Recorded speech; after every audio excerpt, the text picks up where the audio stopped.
Oui, bonsoir tout le monde et je voudrais à mon tour vous souhaiter la bienvenue dans ce bâtiment totem de la French Tech à Saint-Malo pour les 25 ans d'Armoristel. Alors maintenant, c'est un temps, nous avons prévu un temps pour découvrir des startups du territoire qui ont un lien avec ce que vous avez pu vivre, ce qui a pu se dire lors de cette table ronde. Et pour commencer, je vais donner la parole à Be Bright. Et c'est donc Be Bright qui va commencer, vous présenter sa solution. Bonsoir à tous, donc je suis Laurent Percel, je suis le marketing directeur pour Be Bright. Je remplace Guillaume Arthuis, le CEO, qui a dû repartir. Voilà. Donc Be Bright, c'est une assez jeune start-up. On date de décembre 2013. On est basé juste à côté des Longchamps, du centre commercial des Longchamps. Notre roadmap, notre mission est de travailler dans tout ce qui est la diffusion des médias au sens large, et en particulier de se concentrer sur le passage à l'Ultra HD. C'est vraiment ce que l'on fait tous les jours chez nous. On ne s'occupe plus de SD et même de HD. Donc on accompagne l'industrie des médias vers cette migration en fournissant le meilleur des technologies vidéo. Aujourd'hui, le meilleur des technologies vidéo, c'est basé pure software. On n'utilise plus évidemment de hardware, ni même de FPGA, même les GPU, on s'en passe. On est en pure software sur processeur Intel. Donc Be Bright, fondé par Guillaume Arthuis en septembre 2013, comme je l'ai dit. C'est l'ancien directeur technique de Doremi Labs pour les États-Unis et la France. Doremi Labs, chaque fois que vous allez voir dans une salle de cinéma un film, le film est joué sur un serveur Doremi Labs, avec 50% de part de marché mondial, à tel point que Dolby a racheté Doremi. Donc les investisseurs Be Bright sont 14 personnes qui sont des anciens de Doremi, puisqu'aujourd'hui ces gens-là travaillent pour Dolby. L'équipe est constituée de 14 personnes sur Rennes, donc des anciens de Thomson Video Network, d'ATEM, d'NVIDIA, désolé pour la typo, de Silicon Labs, N6, Teamcast. Donc une bonne connaissance de toute la chaîne de télédiffusion de bout en bout. Voilà un petit peu donc nos solutions. Donc nos solutions commencent par exemple dès l'écart de diffusion. C'est un peu une nouveauté pour nous. On avait à Roland-Garros là un serveur de Playout qui rejouait les matchs demi-finale, quart-finale, finale en 4K qui avait été donc enregistrés dans la journée. Et nos serveurs de Playout rejouaient donc tous les matchs. Et le signal était donc transmis ensuite par Eutelsat et par TDF. Voilà, Eutelsat sur toute la France et TDF sur la région parisienne, en SDR, en HDR. Donc, on pouvait pas, en Dolby Vision même, avec Dolby AC4, on ne pouvait pas faire une plus belle démonstration technologique par France Télévisions. Voilà, nos équipements sont aussi donc utilisés par les opérateurs satellites, typiquement un Eutelsat en France et un de nos clients, par un opérateur terrestre, il n'y en a qu'un, TDF, on l'a déjà noté, on l'a déjà mentionné, et aussi par certains opérateurs IPTV. Là j'ai parlé des clients français, on y reviendra après, mais la plupart de nos clients finalement ne sont pas en France. 80% du chiffre d'affaires est fait à l'export. Voilà, donc les déploiements Ultra HD restent encore très minoritaires, même si les foyers s'équipent en téléviseurs. Donc on estime que 40% des foyers seront équipés avec des téléviseurs Ultra HD d'ici 2020. Aux US, je crois qu'ils en sont déjà une bonne 20-25% déjà là, maintenant. Aujourd'hui, il y a une cinquantaine de chaînes Ultra HD dans le monde. C'est pas énorme. Néanmoins, les prévisions, à prendre toujours avec des pincettes, c'est pour 2020, au-delà de 2020, on parle de 800 chaînes. Et le dernier gros sujet à la mode sur l'Ultra HD, c'est d'apporter de l'HDR, donc High Dynamic Range, donc des images beaucoup plus brillantes, avec beaucoup plus de luminosité et un espace colorimétrique étendu qui se rapproche de ce que vous avez au cinéma. En fait. Une image HDR est de la même qualité qu'une image cinéma. Donc là, j'ai expliqué un petit peu déjà que vendons-nous. Donc voilà, nous vendons des produits encore, c'est-à-dire certes nous sommes une société de software, mais nous vendons toujours à ce jour des serveurs donc du hardware pur CPU, comme je le disais, sur lequel nous portons un software 100% Bebright, avec parfois quelques coopérations comme Bicom. Nous sommes membres du GE Bicom et nous utilisons une IP Bicom dans un de nos produits, par exemple. Donc nous restons dans l'écosystème rennais. Donc les clients, on en a parlé, les opérateurs d'IPTV, Orange a un de nos équipements dans le labo de Rennes, par exemple. Proximus en Belgique, Swisscom en Suisse, Bell, etc. Voilà, donc contribution, play-out, diffusion finale, voilà nos métiers. Même si on avait fait, quand on a lancé Bebright, on était même sur l'encodage vidéo, chose que l'on n'a pas continué. On s'est concentré sur le play-out, la delivery finale et la contribution. Maintenant, on remonte vers le haut de la chaîne, donc vers les cartes de production.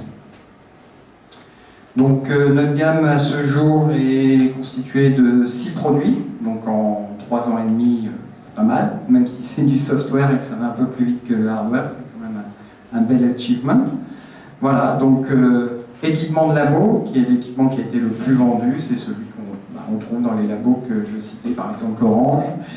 Équipement de production live, c'est ce qui a été utilisé par exemple à Roland-Garros, qui est utilisé en Malaisie, en Pologne. Équipement spécifiquement développé pour le plus gros opérateur satellite américain, je ne vais pas le nommer, mais bon, certains doivent connaître. Donc on fait des produits custom pour certains clients quand le business le justifie. Là, un play-out de TS, de Transport Stream, qui est utilisé donc pour toutes les chaînes, toutes les diffusions d'une chaîne indienne 4K, qui est un des précurseurs de la 4K en Inde, comme quoi. Travel XP, ça s'appelle, et ils sont en train de standardiser tout leur play-out en mode TS, que ce soit en Asie, en Europe, plus tard aux US, sur cet équipement. Un décodeur, qui est le nouveau bébé tout frais, même pas fini de sécher pour la peinture. Voilà, donc un nouveau décodeur très très haut débit. Pour si ça parle à certains d'entre vous, on décode jusqu'à 120 mégabits en HEVC. Sachant que la HEVC est à peu près 20 fois plus compliqué que l'ancien standard AVC MPEG-4. Donc il faut une sacrée puissance. Là, c'est un produit d'encodage offline, c'est-à-dire de traitement. On rentre un fichier, on l'encode, on ressort un fichier qui peut être rejoué sur les autres produits. Une minute. Une minute, ça va suffire pour donner nos clients. Donc on voit qu'on a vraiment une couverture autant Amérique du Nord. On vend aussi à nos, entre guillemets, concurrents, style Harmonic par exemple, qui peut être perçu comme c'est le numéro 1 mondial, on est le petit poussé mondial. Donc on vend aussi bien à des concurrents qu'à des clients, qu'à des partenaires en Europe, en Asie, un petit peu plus compliqué en Asie néanmoins, et donc Amérique du Nord, et puis bien sûr en France, heureusement quand même. Voilà. Et quoi dire d'autre? Et voilà, les 2 prochaines étapes, c'est une levée de fonds, donc on cherche des fonds. Merci à ceux qui pourraient nous aider à en trouver. Et puis donc une migration de certaines de nos solutions, peut-être pas toutes, mais dans le cloud. Virtualisation d'abord, cloud en étape finale. Voilà. Merci.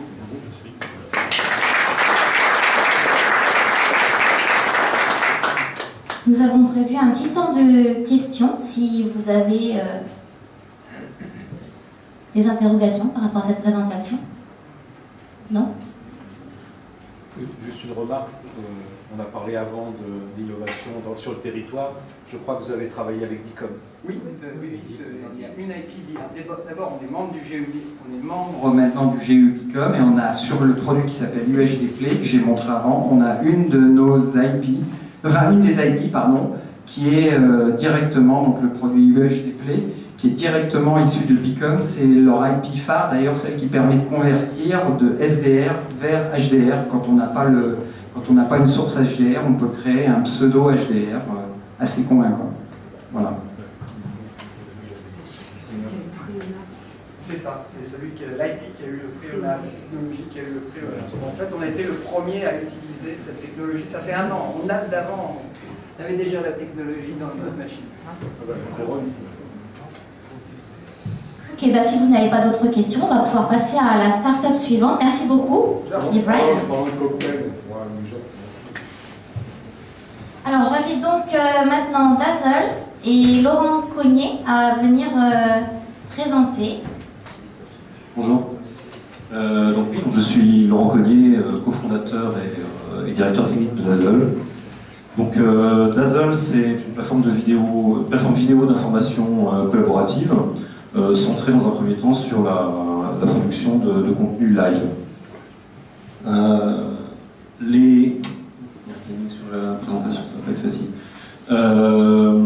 Donc le point de départ de Dazzle, c'est la constatation d'un enjeu fort pour les diffuseurs de contenu média qui ont besoin de contenu vidéo en quantité pris sur des lieux sur lesquels ils ne peuvent pas éventuellement intervenir, donc que ce soit des médias traditionnels ou tout type d'entité qui veut communiquer par la vidéo.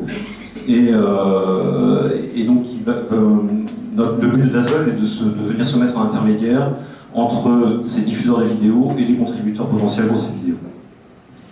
Ceci dans un contexte d'un marché vidéo qui, je ne vous l'apprends pas, est en croissance assez importante, et sur lesquels on voit des acteurs comme Facebook Live, Periscope, ou toute autre plateforme de vidéo live qui commence à prennent une importance très forte, mais qui posent des problèmes aux acteurs traditionnels de diffusion vidéo par rapport à des notions de contrôle sur les contenus. Donc Dazzle, en fait, se positionne au croisement d'une technologie et d'une communauté. La technologie, c'est la plateforme de streaming, ce qui nous permet de venir faire la création de contenu vidéo et d'en faire l'agrégation pour faire la production de contenu live. Et l'aspect communautaire, en fait, c'est le but de Dazzle, c'est de constituer une communauté de contributeurs. Ça va être facile. Donc une communauté de contributeurs venant du monde des médias ou du grand public. Et Dazzle se positionne donc à ce croisement-là et va permettre à ces contributeurs d'apporter leur contenu aux diffuseurs. Donc d'un point de vue produit, Dazzle propose une application mobile qui permet de faire la captation des vidéos. Ces vidéos vont pouvoir être agrégées au sein d'une régie virtuelle qui est accessible d'un simple navigateur web. Et dans cette régie de production, effectue la production d'un contenu live qui va pouvoir ensuite être rediffusé sur des sites web, des plateformes live comme Facebook ou YouTube, ou du broadcast télévision.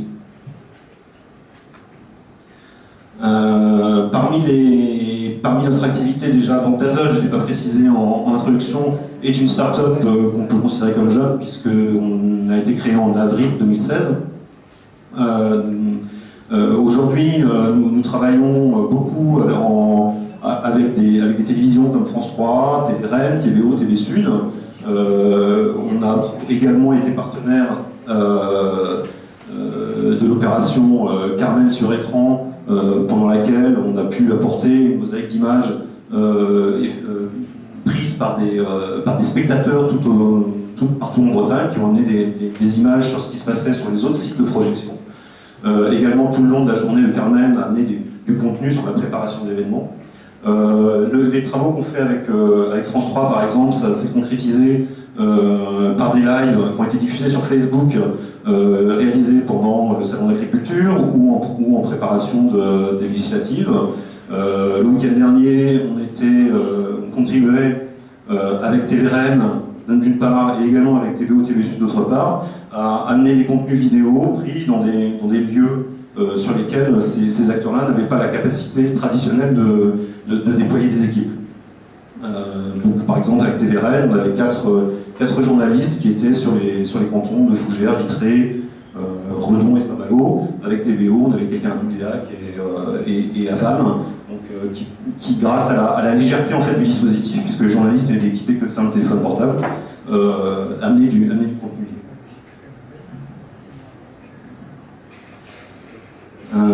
Donc Dazzle, donc nous sommes deux cofondateurs, Thierry Scozzesi, que je remplace au PLV aujourd'hui, donc qui est à l'origine et vient d'OBS dans une démarche d'essaimage d'Orange, donc qui est le CEO de Dazzle et qui apporte sa compétence sur tout ce qui est marketing et commercial. Et donc moi-même qui suis là le pendant technique en opération, moi-même issu d'un certain nombre de startups ayant des liens assez forts avec Orange, puisque j'ai pu travailler chez Telisma, chez Telixis, après une période chez Thomson Multimédia. Voilà, à retenir aussi la présence à nos côtés d'un certain nombre de conseillers qui nous apportent beaucoup, comme Eric Revel, qui est directeur général de France Bleu, Hugues Méli, que je n'ai pas besoin de présenter, président de Niji, et qui nous apporte énormément en termes de conseils sur le développement de la société, et puis des personnes originaires de Cisco, ou ayant une très forte compétence dans le streaming vidéo, comme Étienne Gaillard et Jean-Michel Lavessier.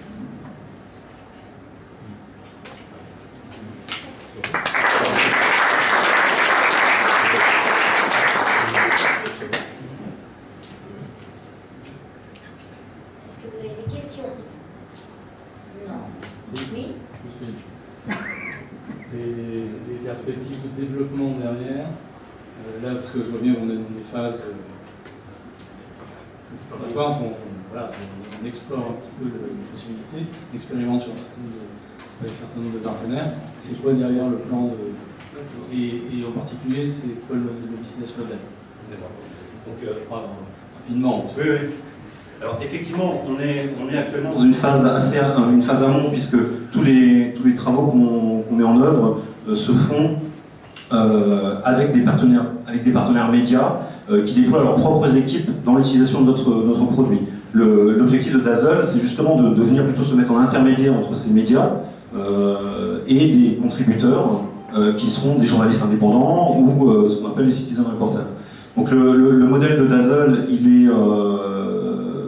est multiple. Il y a un aspect de licence qui est proposé à ces médias pour pouvoir utiliser notre plateforme, nos solutions, et un aspect d'intermédiation, donc sur un échange marchand entre des contributeurs. Donc soit des médias vont venir faire des appels à contribution avec une entente préalable sur une rémunération, soit des contributeurs vont venir pousser du contenu sur une plateforme marchande où les médias pourront venir utiliser ce contenu.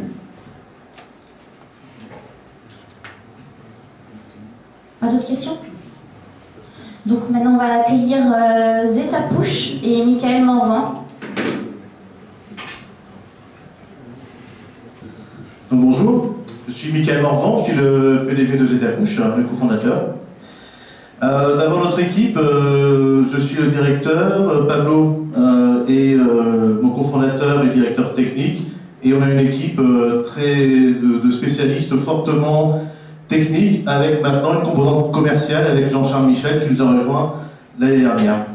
Alors, notre but en fait, c'est qu'on est parti d'un constat, c'est que créer des applications mobiles, web, etc., c'est long, c'est coûteux. J'ai été chez Orange il y a quelques années déjà, je suis issu d'un SMH Orange. Et en fait, ce qu'on veut faire, c'est simplifier le processus. Donc, si je vous montre rapidement ce que ça donne, pour une petite application, schématiquement, il faut 3 à 6 mois, plusieurs ingénieurs, en gros, on parle de 180 000 € pour une petite application moyenne qui va stocker les données sur le cloud, qui va aller connecter les utilisateurs. Donc ça, c'est ce qu'on fait habituellement quand on développe. Nous, ce qu'on propose, c'est de changer cette partie en bas à gauche, partie serveur, par des briques, sur une sorte de briques sur étagère, que nous, on fournit directement accessible et directement paramétré. L'intérêt, c'est quoi? C'est, vous voyez, en haut à droite, l'intérêt, c'est qu'on diminue drastiquement et les coûts et les délais de développement. Et puis, évidemment, les coûts de maintenance s'en ressentent également. Donc, qu'on soit en voulant développer soit une application purement mobile, ou soit ouvrir son système d'information également pour les PME qui bien souvent ont un risque à ouvrir leur SI aux utilisateurs. Donc, en faisant le même pendant pour ouvrir le SI, c'est encore plus cher, c'est encore plus coûteux, et l'intérêt des ZetaPush, c'est qu'on peut se mettre en intermédiaire entre les utilisateurs du SI et le SI, et à travers des flux sécurisés, on va, grâce à ça, avoir beaucoup de gains de temps et d'argent.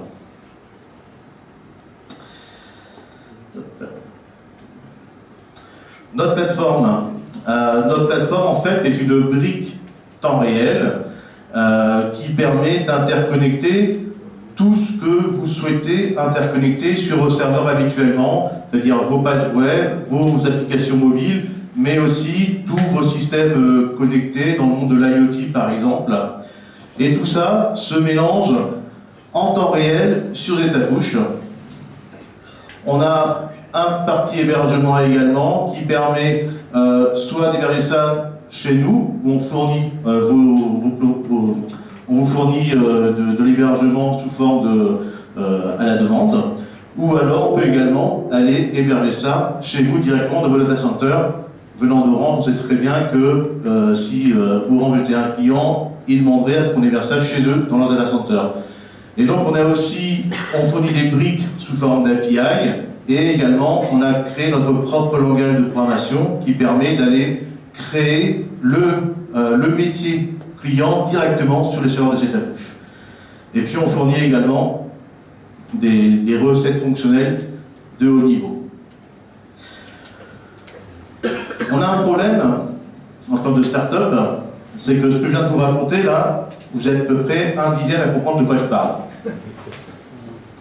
Et c'est un vrai problème parce que le but d'une start-up, c'est de vendre. Et là, comme personne ne comprend, on a décidé en fait de sortir quelque chose d'encore plus haut niveau qui est des applications clés en main et avec lesquelles les gens nous comprennent. On ne parle plus que à des ingénieurs, on parle plutôt à des DSI, à des marketing, et donc on sort un moteur collaboratif au-dessus de notre plateforme technique qui est magnifique, hein, mais que personne ne comprend, personne ne comprend quoi que ce soit.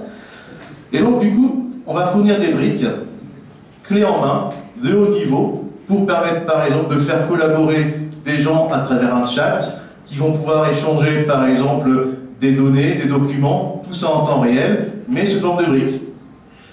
L'intérêt, c'est que par rapport à votre besoin, par exemple si vous êtes une entreprise qui voulait ouvrir votre SI à vos clients, vous prenez des briques collaboratives qui existent déjà, qui sont déjà fonctionnelles, et vous les connectez directement sur votre SI.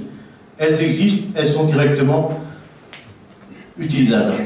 Alors les briques, on a du chat, de la visioconférence, du partage d'écran, on a de l'inscription des utilisateurs, on a du chatbot, on a du robot conversationnel, on a énormément de choses comme ça, tout ça clé en main. Et puis également, on a du whiteboard, du tableau blanc interactif.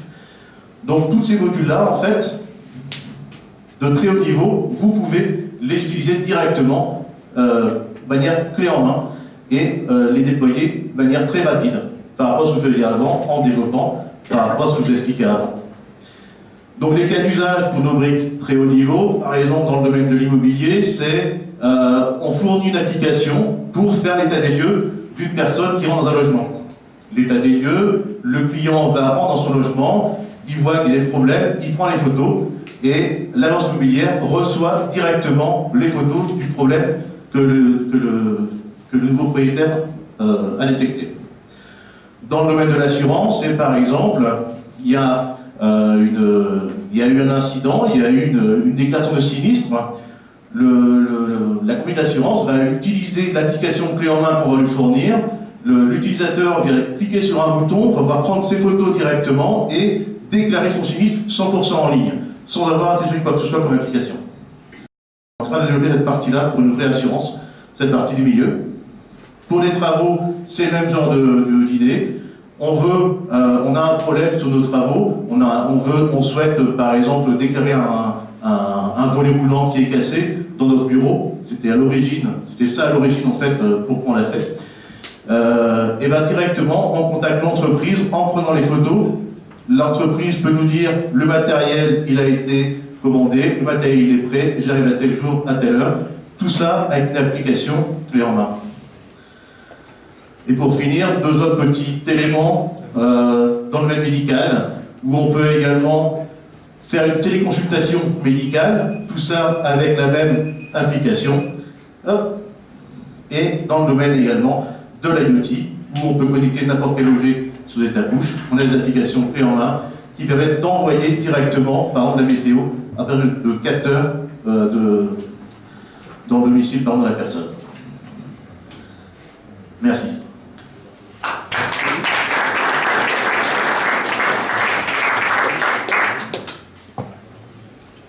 Donc, est-ce qu'il y a des questions pour Michael? Non, il a été limpide. Bon. Je ne crois pas une seule seconde. J'appelle maintenant Broadpeak. Et donc nous accueillons Jacques Lemanque. Lemanque. Bonjour à tous, donc je suis Jacques Lemanque, je suis le cofondateur de Broadpeak. Broadpeak a été créé en août 2010 par SMH de Technicolor. Et ce qu'on entendait tout à l'heure avec Christian, c'est vrai que nous on peut être vu un peu comme un mini Astelia ou un micro Technicolor. C'est important d'avoir des gens qui sortent de ces groupes, de ces entreprises de taille intermédiaire pour créer des sociétés plus petites mais qui ont les mêmes réflexes que les grandes en quelque sorte. Donc la société aujourd'hui compte 72 personnes, on est établi en France, bien sûr toute la R&D est à Rennes, on a des bureaux commerciaux aussi bien à Singapour qu'aux États-Unis qu'en Amérique latine, et nos clients sont les grands opérateurs de télécom. Vous avez quelques références en bas, Bouygues Télécom, Deutsche Telekom, on travaille avec Orange également, on trouve des opérateurs de câbles comme Starhub à Singapour par exemple. On travaille avec les grands opérateurs de satellites comme Eutelsat, et puis aussi les chaînes de télévision ou les fournisseurs de contenu. Au cœur du développement de la société, il y a l'innovation. Pour faire court, je me rappelle chez Technicolor présenter ma gamme à un opérateur de câble américain, Time Warner Cable, qui m'avait dit écoutez, votre présentation est fantastique, mais j'ai déjà 8 solutions comme la vôtre. J'en veux pas une 9e, je voudrais plutôt passer à 2. Donc c'est le constat qu'on avait au départ, on s'est dit il faut qu'on ait vraiment quelque chose en rupture, qu'il y ait une prise de risque, sinon on n'arrivera jamais à se développer. On n'arrivera pas à démarrer ces conversations avec les gros opérateurs si on leur offre ce que tout le monde leur offre. Donc qu'est-ce qu'on offre chez Broadpeak? Chez Broadpeak on développe du logiciel qui va permettre de délivrer aussi bien du live que de la vidéo à la demande sur tous les types d'écrans. Donc nos applications de base c'est le multiscreen delivery que vous voyez au milieu à gauche, en haut. On fait aussi du cloud PVR, pour ceux qui travaillent chez Orange, on parlait d'Orange tout à l'heure, donc c'est vrai qu'il y a une migration du disque dur de la set-top box vers le réseau, donc on a des solutions pour ça. On a des solutions de multicast LBR aussi, je vais faire un petit focus là-dessus. Et puis toutes nos solutions logicielles qui sont disponibles comme des produits sur étagère sont aussi disponibles dans le cloud comme des services, comme des abonnements. Tout au long de l'histoire de Broadpeak, on s'est appuyé finalement sur les tendances de l'industrie pour développer nos solutions. Donc on a tiré profit largement de tout ce qui est cloud et virtualisation pour faire de la scalabilité, pour faire de l'enregistrement dans le cloud. On a tiré parti aussi du big data, parce que quand nos clients déploient nos solutions, ils ont besoin de savoir ce qui se passe au niveau des abonnés, qu'est-ce que les gens regardent, combien de temps, qu'est-ce qui se passe. Et puis on a aussi, comme on a fait un passage chez Technicolor, on s'est rendu compte que le home network était fondamental. Et puis dans les réseaux 5G, maintenant après la 4G, on voit que dans la 5G, la virtualisation de la station de base offre des possibilités de descente très profonde dans le réseau. Donc c'est vraiment un axe qu'on a développé, que je vais essayer de développer encore ici. Donc première chose, premier problème auquel on s'est attaqué, c'est tout ce qui est live vidéo sur tous les mobiles. On parlait de Dazzle tout à l'heure qui permet d'envoyer de la vidéo et du live.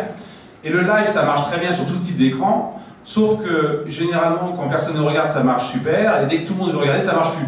Vous avez tous suivi à un moment ou à un autre, vous prenez votre téléphone, vous voulez regarder une vidéo lors d'un grand événement sportif, ou alors lors de news, et ça ne fonctionne pas. Pourquoi ça ne fonctionne pas? Parce qu'on est passé d'un mode broadcast à un mode unicast. Donc aujourd'hui, une personne qui regarde, c'est une session. 1 million de personnes qui regardent, c'est 3 terabits de vidéo qu'il faut acheminer sur les réseaux point à point des opérateurs. Donc il y a une solution pour faire face à ce problème, Et nous, on serait content que les opérateurs fassent ça, c'est d'investir massivement dans le réseau, d'upgrader, d'acheter des centaines de streamers, donc c'est ce qu'on vend, alors ça c'est vraiment fantastique, d'upgrader le réseau cœur, d'upgrader le réseau access, alors ça va faire le bonheur de Nokia, Huawei et Cisco, et puis de refaire ça, dès qu'on a fini, il faut le refaire, parce que le trafic il augmente très vite. Et donc on a cherché une solution à ça, et on s'est dit, pourquoi on ne tirerait pas profit du multicast, du broadcast? Et l'innovation qu'on a développée, c'est que tout ce trafic unicast, point à point, entre les head-end et puis les tablettes des end-users, on l'a mis dans un multicast, et on a inversé ce processus-là dans les box des opérateurs. Donc on a développé un logiciel au niveau réseau, et un logiciel dans les box des opérateurs. On a dit aux opérateurs, écoutez, vous avez déployé des millions de boîtes, vous êtes dans la maison, vous avez des ressources sur une Livebox, vous avez du CPU, vous avez de la mémoire. Pourquoi vous n'utilisez pas ça pour être le plus près possible de votre utilisateur? Et quand votre utilisateur va regarder la vidéo, finalement, à un moment de grande audience, parce qu'il sera sur le réseau d'Orange, ou de Bouygues Télécom, ou de SFR, que sais-je, il aura une qualité garantie, très haute performance. Et on a fait ça pour les telcos et les câblos. Et ce qui nous a surpris, c'est que le satellite a aussi adopté cette technologie. Donc ça, c'est intéressant avec l'innovation aussi. On commence avec une idée, et puis on arrive sur un autre concept, sur une autre application. Et vous savez bien que les gens comme SES et Eutelsat, ils souffrent parce que tout le monde dit on va arrêter le satellite, on passe tout en fibre, on passe tout sur le réseau. Et pourtant, on voit bien que le satellite, il a quand même un rôle à jouer. On parlait du digital divide un peu plus tôt. Pour la fracture numérique, le satellite peut atteindre tout le monde et puis offrir de la capacité, offrir des services. Donc on s'est dit comment on peut bridger finalement, connecter un câble L-band de satellite, une réception satellite avec un iPad. Ça marche pas très bien, ils n'ont pas encore mis le connecteur, ils s'en foutent un petit peu Apple en fait, du satellite.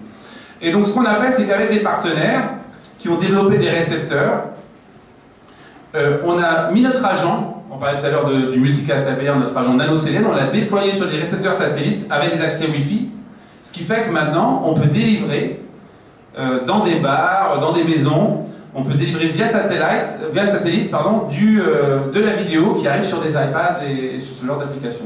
Et c'est là que l'innovation joue aussi, parce qu'on imagine, on détecte un signal faible avec un opérateur qui est en difficulté, un opérateur satellite, et cet opérateur-là se retrouve à promouvoir notre solution auprès de ses abonnés, puisque lui, en fait, il veut vendre de la bande passante, et avec notre enabler, on va dire, avec notre technologie, il peut le faire pour atteindre une grande audience. Et donc on a développé cette innovation, et ça nous a ouvert d'autres portes, puisqu'aujourd'hui on travaille sur plusieurs projets collaboratifs. Alors c'est aussi, on parlait pour l'image et réseau, c'est important justement de monter dans ces projets collaboratifs pour développer cette innovation-là. Et là, dans deux projets collaboratifs internationaux, on est en train de déployer cette technologie-là aussi pour les applications dans les avions, dans les trams, les trains, et ça doit être un bateau de croisière. Donc c'est vraiment l'idée.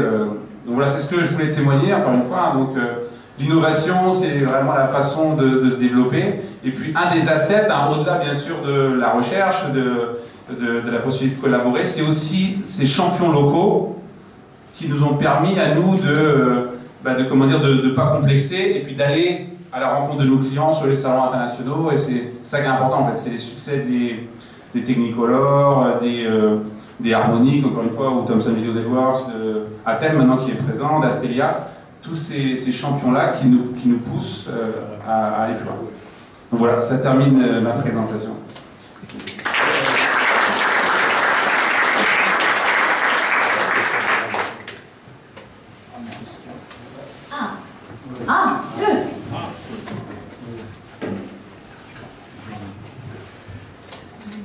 Un des échecs des 25 dernières années, c'était cette incapacité de faire converger les réseaux de diffusion avec les réseaux de télécom. Donc là, vous y répondez partiellement. Donc la question est, est-ce que votre technologie peut s'implanter sur un réseau terrestre, puisque vous l'avez fait sur un système satellite? Alors, techniquement, complètement, puisque ça ne change rien du tout. Le frein qu'on a vu à ça, pour l'instant, on n'a pas eu de développement terrestre pour l'instant, c'est plus, je pense, le terrestre, c'est le broadcast, c'est les pouvoirs publics, c'est le contrôle de l'information. Et donc, il y a une réglementation sur la bande passante et la diffusion. Donc ça, c'est le seul frein, finalement, qu'il y a à ce type de technologie. Mais on commence à avoir des projets qui arrivent là, dans des zones où la TNT est plus récente, on va dire, et où les États sont plus prêts à utiliser cet infra-là comme une infra pour réduire la fracture numérique. Donc non, on n'a pas de projet. Ce sera sûrement un frein par rapport à des opérateurs satellites qui n'ont pas ces contraintes-là, qui vont vendre de la bande passante, tout simplement. Votre marché est mondial ici. Oui. Votre marché est mondial. Quels intérêts et à l'inverse, quelles difficultés vous avez trouvé en vous situant à Rennes? Rennes, c'est the place to be, on va dire, puisque c'est un peu la vidéo city de France. Donc aucun problème. On a été très vite identifié, parce qu'on disait on est à Rennes, c'est là que Technicolor, Astelia, Harmonic, encore une fois. Donc pour la reconnaissance par rapport à nos clients, ça n'a jamais été un problème. Pour le bassin d'emploi, ça a été une force incomparable, puisqu'on trouve des talents, des gens qui sont formés, qui font partie des îles. Donc je vois que des avantages. Pour la petite blague, on a des coups de fil parfois, je pense que c'est pareil pour mes collègues, on a des coups de fil de sociétés qui nous proposent du offshore, qui nous disent voilà, on vous propose un ingénieur en tel endroit du monde à 30 000 euros. On leur dit mais nous ils sont à 30 000 euros aussi avec le CIR, alors comment on fait? C'est pareil en fait. Donc il y a une compétitivité, déjà au niveau coût avec le CIR, on a des coûts incomparables encore une fois. La ville de Rennes est reconnue au niveau international sur l'innovation de la vidéo. Et puis les talents. Donc je pense que ce qui va être la limite pour la croissance de Rennes, c'est justement les talents, le bassin d'emploi. C'est ça oui, une heure et demie de Paris. Une heure et demie de Paris, oui. Je pense que ça joue, effectivement. Ouais. Après, on voit bien que le multi, je ne sais pas si Christian a une idée là-dessus, le multi-site en développement logiciel, en recherche, c'est toujours un peu compliqué. Avoir tout le monde sous le même toit, c'est quand même un gros plus. Je confirme. Bon, écoutez, merci. On va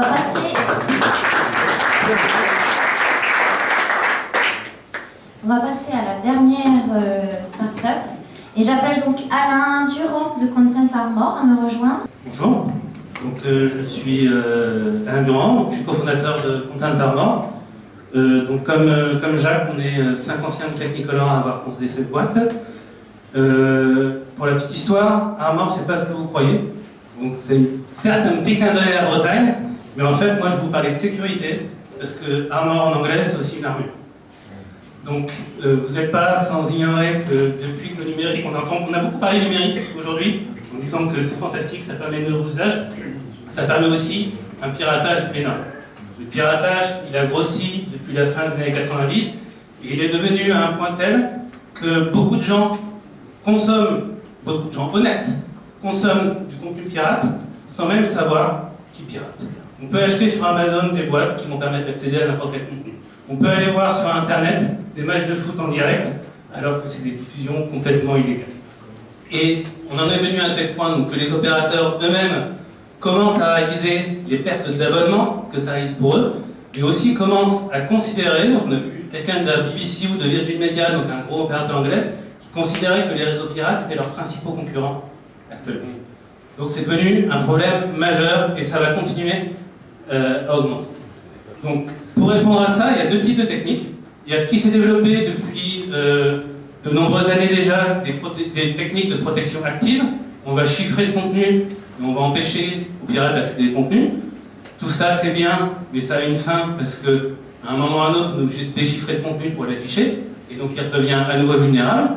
Et il y a des techniques complémentaires qui se déploient depuis à peu près une dizaine d'années qui visent à marquer le contenu, à insérer des marques invisibles et indélébiles dans le contenu, et c'est utilisé à des fins de traçage. Donc l'idée, pour schématiser, c'est on va diffuser le contenu à chacun de vous dans la salle sur votre tablette. Vous avez l'impression d'avoir le même contenu, mais en fait chacun de vous aura une copie différente du contenu, vous ne le verrez pas. Et si l'un d'entre vous partage son contenu sur Internet, en relisant la marque invisible qui a été insérée, on saura qui est l'auteur du piratage. Donc ça s'appelle le tatouage vidéo, du watermarking en anglais. Donc c'est quelque chose qui a commencé au début des années 2000, qui s'est développé dans tous les cinémas numériques. Donc quand vous allez au cinéma aujourd'hui, votre contenu il est marqué, le contenu vidéo que vous voyez il est marqué individuellement, c'est dans quel cinéma et à quelle séance ça a été filmé si quelqu'un filme dans la salle. Il y a aussi un marquage audio, par exemple. Et il y a des prémices qui font penser que ça va se développer dans le grand public. Les prémices, on en a déjà parlé avant avec les autres startups, c'est l'ultra haute définition, donc comme Laurent a parlé tout à l'heure, où les studios, devant cette nouvelle qualité de contenu, vont imposer le watermarking sur tous les contenus, y compris ceux diffusés à l'utilisateur final. C'est les contenus early window, donc des nouvelles offres de VOD où on va pouvoir voir les films 2 à 3 semaines après leur sortie au cinéma chez vous, dans vos écrans individuels. Et puis, il y a tout ce qui est contenu live, sportif, qui sont d'une autre valeur, qui sont très piratés. Le Content Armor, donc on fait une solution de tatouage, je pense que vous avez compris maintenant, et elle est différente des autres, de celles qui existent, par le fait que toutes les technologies qui sont déployées sur le marché aujourd'hui vont opérer sur le pixel, donc sur l'image décompressée. Ça c'est bien, ça marche. Le gros inconvénient, c'est que quand on veut insérer la marque, par exemple en cours de distribution du contenu, je suis obligé de décompresser l'image, d'insérer le watermark, de recompresser l'image, je vais perdre de qualité, j'ai des pertes de temps et ça marche. Et donc l'innovation que Content Armor apporte, c'est de pouvoir insérer le tatouage dans l'image compressée. Pour ça, on a une technique en 2 étapes, je vais être un tout petit peu technique une seconde. On commence par analyser le contenu compressé, on repère les endroits dans le contenu compressé où on peut modifier sans que ça soit visible, mais tout en étant robuste. C'est-à-dire que si on va filmer un écran de télé, on saura toujours retrouver la marque. Et on génère des métadonnées, et puis après on a une étape d'insertion ultra rapide, donc un petit logiciel d'1 kilo-octet qui va lire les marques et qui va faire quelques modifications d'octets dans chaque image. Alors, je vous ai préparé... Hop, je vous ai préparé des vidéos pour vous montrer ce que ça donne. Donc ça, c'est une vidéo tatouée. Donc normalement, vous pouvez voir sur les écrans à côté. Normalement, vous ne voyez pas où c'est tatoué, sinon je le mets la clé sous la porte. Donc ne dites rien. Oh, I see. You're blaming your fish. Do you hear him denying it? Donc, comme vous voyez rien, je vous ai préparé une autre vidéo où on a marqué les marques en blanc pour que vous voyez où on insère les marques. Vous voyez les petits carrés blancs qui vont s'insérer partout, et en fait, à chaque endroit, on a modifié le contenu. Et donc, c'est ultra rapide, on met beaucoup plus de marques que tous nos concurrents parce qu'on opère dans le compressé, et ça reste invisible. Et juste pour illustrer une dernière chose, c'est facile de dire qu'on opère dans le compressé, mais il y a beaucoup de technologies derrière. Si on fait n'importe quoi, voilà ce que ça peut donner. Ça, on a fait les mêmes modifications que nous, mais au hasard, sans tenir compte. Et vous voyez, on voit plus les images qui grosso modo, parce que le reste, c'est complètement impossible. Do you hear him denying it?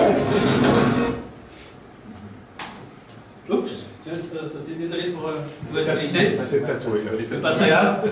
Donc là, je vais pas insister là-dessus, c'est nos principaux avantages par rapport à la concurrence.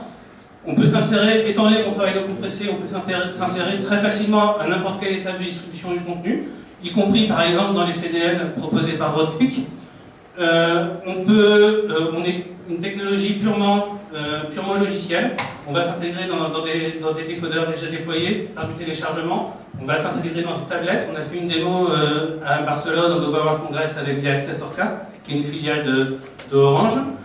Notre robustesse, donc la robustesse, c'est la sécurité de la solution a été validée par tous les studios d'Hollywood. Et donc on essaye de vendre notre solution. On commence, on a 1 an d'existence et Inch'Allah, on va réussir. Voilà.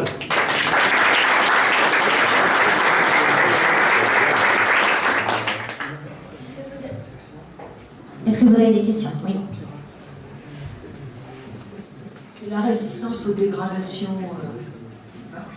Donc, on a été testé par tous les studios d'Hollywood. Donc, ce qu'ils font de façon basique, c'est qu'ils font effectivement des recompressions, des décompressions, des passages en analogique et numérique. Ils font des captures d'écran sur PC. Ils filment avec des iPhones. Ils filment avec des caméscopes portables. La question, c'était la résistance en diffusion ou aux erreurs de transmission. Ah, ça c'est géré par la couche transport. C'est la même résistance que sur la vidéo classique. Il n'y a pas de risque justement de décalage. Pas plus que sur la vidéo classique. Pas plus. Okay. C'est applicable sur l'audio ou sur... Alors, Donc on travaille dans le compressé, donc on va dépendre du codec. Donc aujourd'hui, on a une technologie qui marche sur H264, donc le format pour la HD, et HEVC, donc le format pour Ultra HD. On a une technologie audio, mais qui marche de façon classique. On est vraiment concentré vidéo, HD, Ultra HD.